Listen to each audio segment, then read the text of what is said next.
ঘুমের ভাব চলে আসছে, সেজন্য আমরা একটু হাত নড়াচড়া করতে চাই। কি বলেন? আমরা ব্যবসায়ী কাপেলা, আমরা একটু দাঁড়িয়ে নিজেদেরকে একটু ব্যায়াম করতে পারি। আমি কি ব্যায়ামই করে ফেলবো? সবাই দাঁড়িয়ে যায়, অনেকে ঘুম আসতেছে। নারায়ণ তাকবীর, কওমি উলামা ব্যবসায়ী কাফেলা জিন্দাবাদ জিন্দাবাদ। স্লোগান কিন্তু রাজনৈতিক না, স্লোগান হচ্ছে উদ্দীপনা সৃষ্টি করে আমাদেরকে। যে বসান, দ্বিতীয় কাজ আছে। প্রথম কাজ আমরা একটা হাতটা নড়াচড়া করব। আমি বলছি একসঙ্গে দুটি কাজ করতে পারেন কে কে এখানে?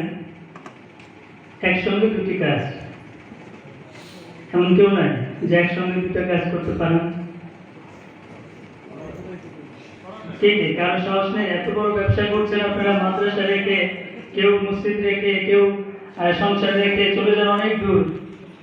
মাশাআল্লাহ, অনেকগুলো হাত উঠেছে। ঠিক আছে, তো যে হাতগুলো উঠেছে তারাও এই পরীক্ষায় অংশ নেবেন, আর যারা হাত তোলেন নাই তারাও পরীক্ষাতে অংশ নিতে পারেন। পরীক্ষাটা হচ্ছে একযোগে দুইটি কাজ করা যায় কিনা।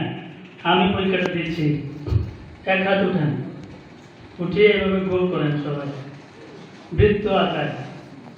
দ্বিতীয় হাত, বাম হাত, বৃত্ত, দুনো হাত একসঙ্গে হচ্ছে তো বৃত্ত। সবার খেয়াল করেন যে যা যা গোল হচ্ছে কিনা। এবার এক হাতে হবে আপনার চতুর্ভুজ, আর এক হাতে হবে বৃত্ত। প্র্যাকটিস করেন। এটা কার হয় সে মঞ্চে আসেন। যদি কারো হয়, এক হাত হবে বৃত্ত, আর এক হাতে হবে স্কোয়ার বা চতুর্ভুজ। সম্মানিত অতিথিবৃন্দ, আপনারা দেখেন কাউকে পান কিনা যে এরকম কেউ আছেন যিনি এক হাতে বৃত্ত আঁকতে পারেন এবং একই সঙ্গে এক হাতে অন্য হাতে স্কোয়ার করতে পারেন? কেউ আছেন? দেখেন, একজন হাত তুলেছেন। একযোগে খেয়াল করেন সবাই, একটা হাতে বৃত্ত হবে আর একটা হাতে স্কোয়ার হবে একযোগে, থেমে যেতে পারবে না। কিন্তু দুনো হাত যখন আপনারা বৃত্ত করেন তখন দেখেন খুব দ্রুত চলছে না? কিন্তু এই দ্রুত গতির সাথে এক হাতে গোল হবে আর এক হাতে স্কোয়ার।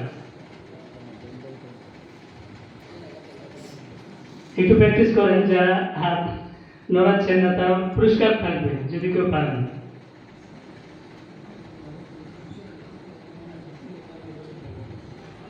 যেহেতু সময় কম, সম্ভবত আমরা এই মুহূর্তে পাচ্ছি না।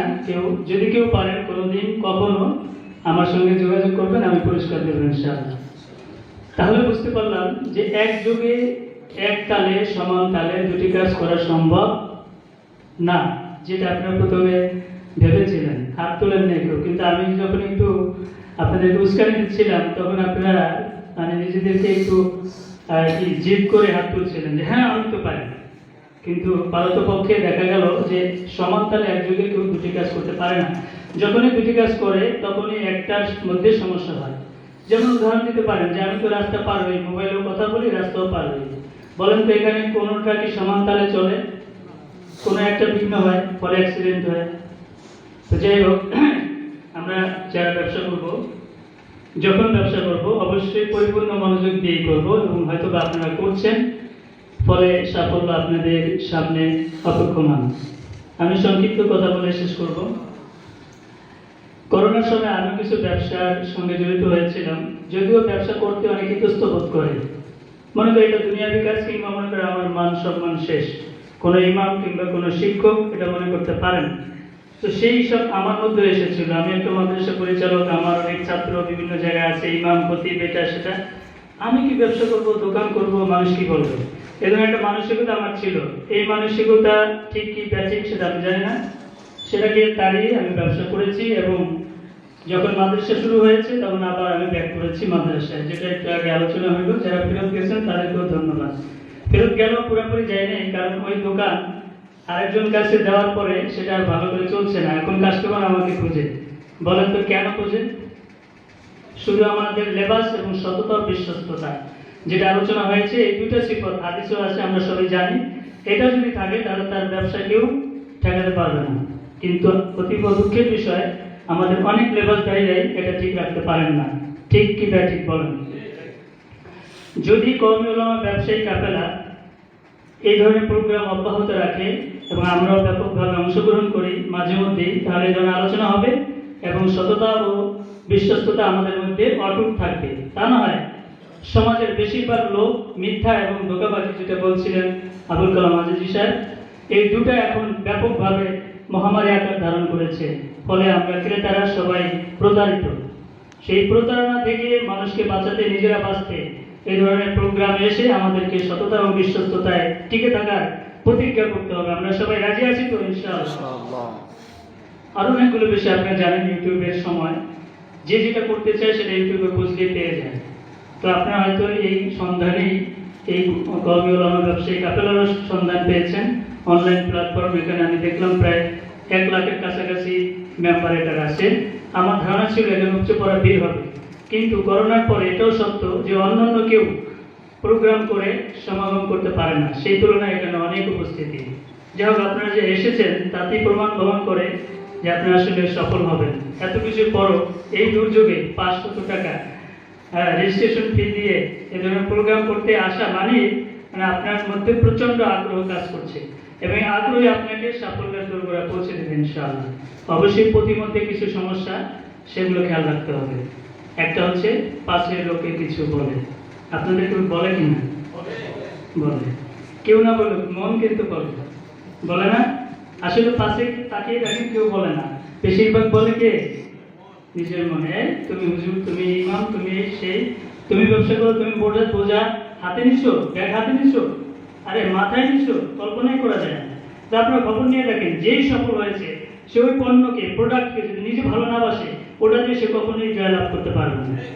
আপনি জুতা কাজ করেন, জুতাকে আপনার পছন্দ করতে হবে।